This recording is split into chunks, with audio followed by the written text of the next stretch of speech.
Welcome to another episode of Brand Chops, where we're chopping up brands to see what they're made of. My name is Zack Lemear. And I'm Chris Duhaime, and today we're going to talk a little bit more about the importance of sales and marketing teams talking to one another. Our guests today are Tim McNeil and Rob Rogers of OSR Manage. OSR works with MSPs and channel partners to help them recruit, train, and manage salespeople and their sales process. Thanks for joining us, guys. It's great to be here. Yeah, thanks for having us. Haven't talked to you guys in a while. How have you guys been? Not too bad. Busy. Not too bad. Hanging in there. Yeah. Making podcasts. Good. How about you guys? Good. Doing well, man. Doing very busy around our neck of the woods. Can you explain how a strong brand identity can impact the effectiveness of the sales team's efforts? So, how have you seen this play out in your own experience? So, honestly, what we've seen from that standpoint, look, we manage salespeople all over North America, and Rob can probably get into a little bit more detail than I can. But one of the things that we do on a yearly basis is evaluate all the calls that our reps make. So from January 21 through October of 23, that was 2.6 million calls. And the one thing that we found definitively was our clients that had no marketing support, no brand awareness of any kind, it was 335 calls to get one appointment. So 335 cold calls to get one appointment. But if you start adding in campaigns with mailings and making sure that there's just a regular marketing cadence going out, that dropped down to as little as 150 calls. I think it was maybe 151, technically. 151 calls to one appointment. It's kind of indisputable on our end. The data is right there for us to look at on a year-over-year basis, and it's been surprising. We knew marketing made a difference, but it really surprised us how drastic it was. For the ones that are doing marketing efforts or branding efforts in alignment with the sales team, what are some of the things that they're doing that's kind of keeping that cohesively working together? I would say the number one thing that they have to do is, and this sounds silly, there's two things. The number one thing that they have to do is they have to have their meetings together. So having a marketing meeting and then having a sales meeting, it doesn't do anything for you. To amplify the message between the two departments, they have to be in the same meeting. That's number one. But specifically, tactically, what do? They have to coordinate their direct mail to all their social media, whatever cadence marketing is going to work on for that calendar month or that quarter, whatever they're doing has to be coordinated with the sales team, and the sales team has to use the same keywords, the same triggers, the same scripting as what the marketing is doing. And that is what we're finding has the walls coming down in the prospecting and lowering that time to appointment, like Tim was saying, from 350 calls to 150 calls. It's that coordinated, keyword-focused message that the marketing team delivers and that the salesperson just drives through as they're going through their day, their week, their month. That's fantastic. That is great. It's all about consistency, right? It sounds like the message needs to be consistent from one thing to the next so that it feels familiar. Yeah, that's a huge part, right? Even with the companies that we work with, they tend to be not huge from a people standpoint. Most of our clients are, we'll call it 12 to 15 employees on the low end, up to maybe 50 top end. And it's incredible, even in those size companies, the amount of silos that take place. So it's one of the biggest misses that we've seen historically in the MSP world is if you do have a marketing presence, the sales team doesn't really know what's going on. Just happened to us last week with a client of ours. Legitimately sent out mailers, and they didn't let the salesperson know. Now we found out in time, and we got the process streamlined, but they missed one really important thing. The person that was supposed to be calling on the campaign, they didn't even tell. Yeah, that's crazy. Yeah, we hear of this a lot where salespeople are divided, and they're divided in so many different ways. They're not understanding the same message. They're not saying the same things. They have their own loose interpretation of things. And so when you're building a brand, that's going to kill you, because if they're not consistently saying the same, even if it's a different version of the same thing, it's got to be the same, because you're building that brand awareness or you're creating brand confusion. And a lot of times they're unintentionally creating brand confusion by saying whatever they think that they can. And like you're saying too, the marketing and the sales team, sometimes they feel like that they're different animals, but they really aren't. I feel like it's a super symbiotic relationship. Marketing empowers sales teams. It makes sales easier because you don't have to think this up on your own, and you know exactly what to say, when to say it. You're not going to accidentally oversell. There's a lot of things that this synergy works. And, like I said, that's that symbiotic relationship. It's like that tiny bird on a rhino. They both have value and they both can't thrive without the other. Mm-hmm. Zack, I love it. Where did that come from? You got rhinos and birds. That was amazing, man. I love it. I love that one. It's just coming out, you guys. This is real deal. This is Brain Chops, baby. You're on it live. That was good. Hey, I'll tell you, like, here's where some of the salespeople and the marketing teams miss. When a salesperson picks up that phone and starts making a bunch of prospecting calls, he's telemarketing. And so he has to, or she has to understand that that is just one segment of the prospecting model that you have to have in this channel now. Gone are the days where a salesperson just pick up the phone and call 20 people and get an appointment. It's a multi-channel effort now in order to keep up and get through the white noise out there. It has to be a cohesive message between the two, and that's the only way to amplify and get the reach and frequency that you need.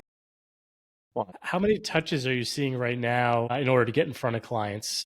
Do you know? 7 to 12. That number has actually stayed true. It's usually 7 to 12 touches, whether it's calls, emails, etc., before somebody really even knows that you exist. So that's like phase one. That when they do know that you exist, you're hoping you're finding, at least in our industry, and I think more and more industries out there are trying to go to that reoccurring model, which means that it's contract heavy, which is 100% the case in the MSP world.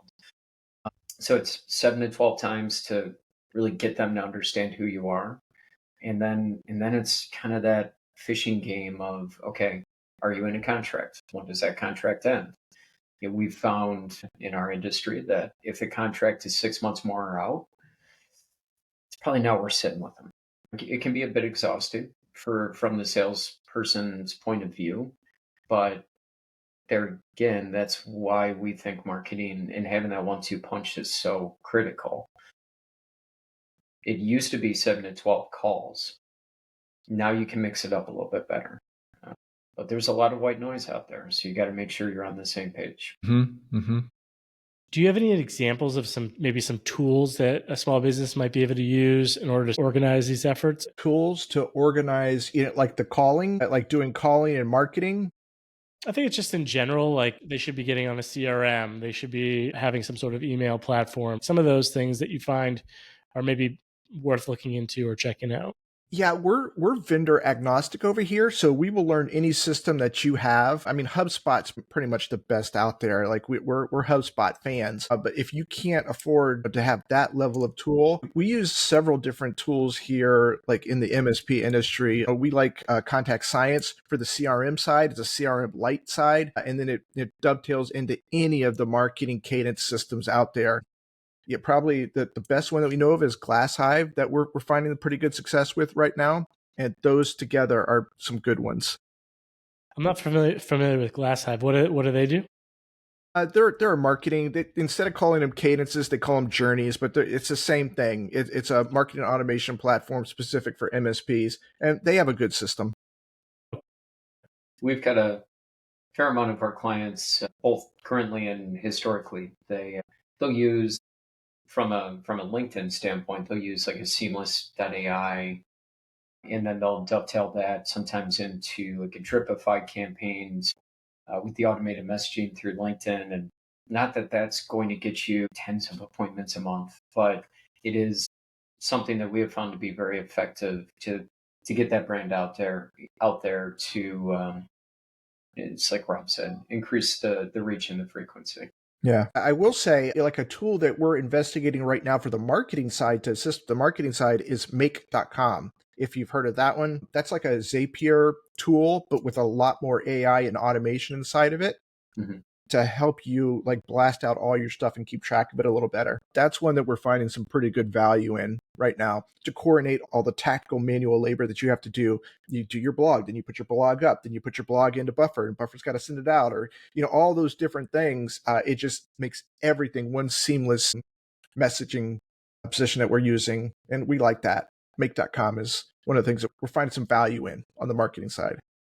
Well, for content creators, that's a pretty good brand name. Yeah. Make, like honestly, like it's down to its essence. So I've got another question. How important is it for marketing to understand the sales process and vice versa? Timmy, let me take that one. Let me go first there. Yeah. Every time a new marketing person gets hired in one of our clients, they have to go through our onboarding sales training. They have to. The only thing that they don't have to do is the role playing, because that's not them. But they have to understand what they're doing, how they're doing it, and why they're doing it. Those are the three key pieces. Then they have to understand how many calls it's going to take that salesperson. And we show them how many calls they made that day, how many decision makers they spoke to that day. So they understand what it's like in the life of a salesperson, in their day to day. And it kind of helps them understand what they have to do to try and make those numbers better. That's one of the things that we do in our company. Yeah. I mean, I see a lot of synergy there too. The marketing is usually in charge of the funnel, but the funnel is directly parallel to the sales pipeline. And the salespeople are filling the funnel and closing the deals. But if there's no communication between the two, they could be making a funnel that A, doesn't work, or B, doesn't make sense to the sales team, so that it's causing friction in the process. And it's very easy to do. Like if there's not somebody overseeing that, it's very easy for that to just, again, become silos way too quick. Do you have any tips for somebody that's kind of in that position where they're siloing the two? Is there some stuff that you would recommend for that? Yeah. So this is one of the things that we do. And Tim, if you don't mind me going first on this one. Yeah. So we had a client that they'd never had a marketing person before. And so they brought this marketing person, I'm training this person up, and we're doing all these things. The number one thing that you can do is in the morning, you have a morning huddle, 10 minutes tops. That's it. You bring your salesperson in, you bring your marketing person in, the person who's in charge of the relationships between those two. And you just talk about, what did I do yesterday? What do I have on the docket today? And any guidelines that maybe somebody else needs to know about.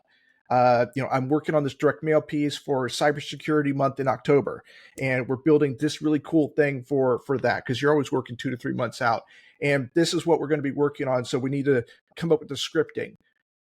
That just took 40 seconds. And all of a sudden, you've aligned your sales and marketing department with a 10-minute meeting every single morning.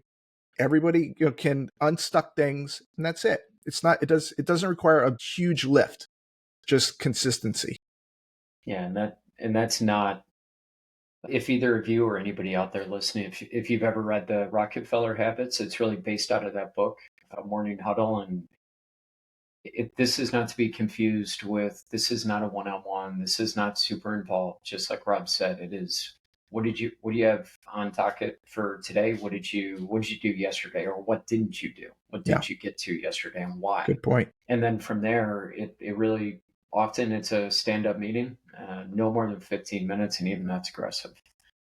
But you square away so many small things in that period of time that just wouldn't have normally happened. Just for instance, there's a sales team that we manage in, they're spread out between two different states, and they have 3 salespeople. Not the only way, but the best way that I found to get them aligned was I have a huddle with them every morning. And the amount of things that we work through, just one-off questions, is kind of staggering.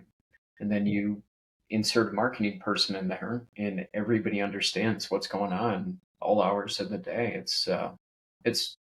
We found it to be very important. It reminds me of the Agile or the Scrum stand-up meetings. And they literally don't even want you to sit down. They're called stand-ups for a reason. You got to be that quick. What did you do yesterday? What do you do today? What's in your way? Who do you need to help get out of your way? Move on. But it definitely helps. It definitely helps move things forward. So what do you think the role of consistent messaging plays in bridging the gap between a brand, marketing, and sales? And how can teams ensure that they stay aligned with this? So what's the role of the brand in the sales team? What role does consistent messaging play in bridging it's, the gap between branding, marketing, and sales? it's everything. It's everything. It's absolutely everything. I would say this is how we handle it in our company. We use a battle card. The way that you build consistent messaging is you map it all out. You have your strategy, you have your USP, you have all the information that you're going to need right on a little battle card. Marketing builds it, puts it on the desk, and you have your stories attached to it. You have your features, your transitions, your benefits, everything that you could need for a salesperson to go out there and attack a vertical or attack a market. It's in a little battle card. They put it on the desk, and that's how you ensure that the salesperson is going to have consistent messaging with what the company wants to have as their message out there. And that's how we do it. And the battle card is one of the things that we build at the very first with our clients, ensuring that they have that done. Is that template something that you'd be willing to share? Because I feel like that might be something that people are interested in, or is that something proprietary for you guys? Well, that's our big brain super secret sauce, Chris. All right, so I won't ask you to Of course, do we that. can give it out. Of course, yeah, of course, of course, of Okay. course, you can have it. Yeah, that Because might be a it's nice you, PDF. Chris. Yeah. All right, I appreciate that. Yeah. I'm sure everybody else will as well. It just feels like a nice little thing that they could potentially walk away from this with, and it could give them a little bit more insight into how to align those. Here's the thing, Chris. Like you can give them the battle card, but if they don't work with you in building that battle card, it's like having a professional hammer and not knowing what to do with it. You can't build a house just because you have a really cool tool.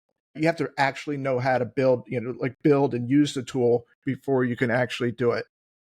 Zach, how was that? Was that as good as the Rhino and the?